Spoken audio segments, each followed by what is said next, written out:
What you're about to read is the part of history usually rushed through, gloss over, or reduced to a footnote. Not the famous battles, not the dramatic coronation, and not the final exile. This is the video of how a single decision made at the height of absolute power quietly planted the seeds for the collapse of an empire that once seemed unbreakable. The story of Napoleon Bonaparte is often told as a rise and fall legend driven by ambition, genius, and inevitable defeat. He is remembered as a military mastermind who conquered much of Europe, reshaped law and governance, and altered the balance of power for generations. But while battles like Waterloo dominate popular memory, they distract from the deeper cause of his downfall. Napoleon did not lose his empire in one dramatic moment. He lost it through a single strategic mistake that slowly unraveled everything he had built, long before the final cannon fired. At the beginning of the 19th century, Europe was in turmoil, suspended between the old world and something frighteningly new. Monarchies were under pressure, revolutionary ideas were spreading, and war had become a near-constant condition of political life. Out of this instability emerged Napoleon, a Corsican artillery officer whose talent and ambition carried him from the chaos of the French Revolution to the imperial throne. By 1804, he crowned himself Emperor of the French, signaling not just personal power, but the arrival of a new political order that challenged centuries of tradition. For years, Napoleon appeared unstoppable, almost immune to the limits that had restrained earlier rulers. His armies defeated Austria, Prussia, and other major European powers with shocking speed.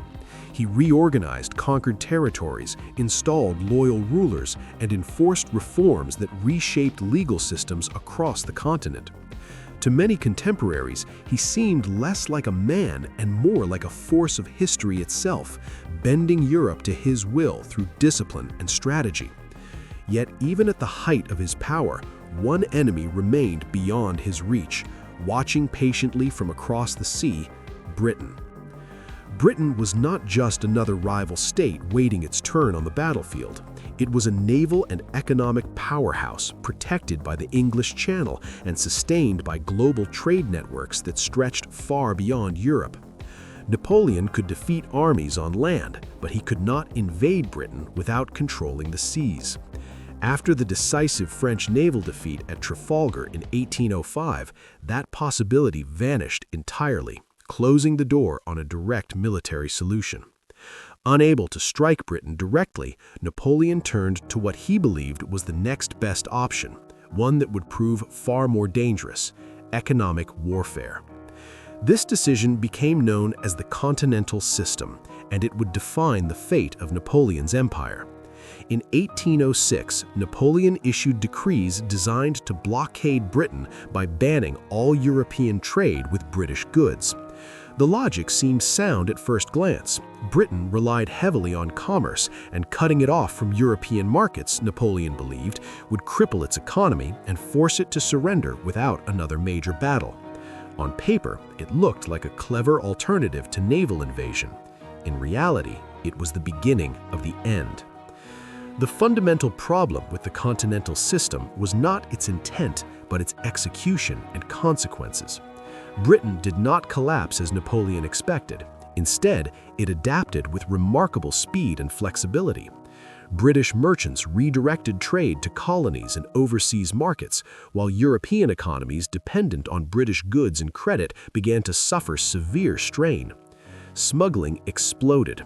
Ports stagnated, and merchants, farmers, and manufacturers across Europe quietly resented a system that hurt them far more than their supposed enemy.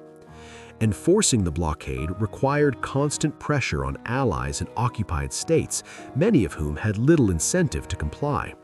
Portugal refused to cooperate, valuing its trade with Britain over Napoleon's decrees. In response, Napoleon sent troops through Spain to force compliance, assuming it would be a simple operation. Instead, that decision ignited the Peninsular War, a grinding conflict marked by guerrilla warfare, civilian resistance, and brutal reprisals that dragged on for years. French forces found themselves trapped in a war that drained manpower, resources, and morale year after year. Spain became what historians often call Napoleon's bleeding ulcer, a wound that never healed. Unlike traditional wars between armies, the Peninsular War eroded French strength slowly and relentlessly through ambushes, sabotage, and constant insecurity. It tied down hundreds of thousands of troops who were desperately needed elsewhere in Europe. More importantly, it shattered the myth of French invincibility. If a popular uprising could resist Napoleon's armies, then other nations began to believe they could as well. Meanwhile, cracks were forming elsewhere in Napoleon's carefully constructed system. Russia, initially an ally, began to ignore the Continental System as its own economy suffered under the strain. Trade with Britain was simply too valuable to abandon, regardless of Napoleon's demands. Napoleon interpreted this defiance as both an economic threat and a personal challenge to his authority. In 1812, driven by pride and pressure, he made the decision that would seal his fate. He invaded Russia. The invasion of Russia is often portrayed as the single event that destroyed Napoleon's empire, but it was really the consequence of his earlier mistake. The Continental System created the conditions that made the invasion necessary in his mind. Without the blockade, there would have been no urgent need to punish Russia or force compliance through military action. The campaign itself was a logistical nightmare from the beginning, stretching supply lines beyond what any army of the time could sustain. Napoleon assembled the largest army Europe had ever seen, with over 500,000 soldiers drawn from across his empire. But size could not compensate for distance, climate, and chronic supply shortages. The Russian strategy of retreating and destroying resources left the French army starving as it advanced deeper into hostile territory.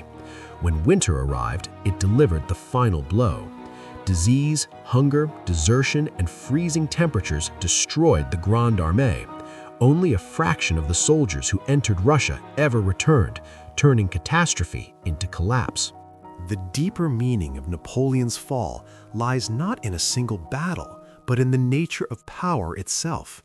His mistake was not a lack of intelligence or courage, but overconfidence in a system that ignored economic reality, human behavior, and the limits of control.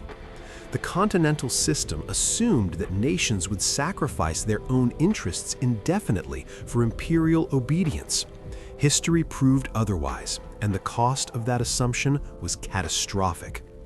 This story also reveals something timeless about leadership and empire.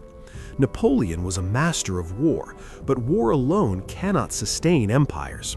Economic stability, popular support, and flexible alliances matter just as much as battlefield victories. When those foundations erode, even the strongest armies cannot hold everything together for long. The patterns visible in Napoleon's downfall still appear in the modern world. Economic sanctions, trade wars, military overreach, and the belief that pressure alone can force compliance continue to shape global politics today. Leaders still underestimate how complex systems respond to stress and how unintended consequences accumulate over time, often beyond anyone's control.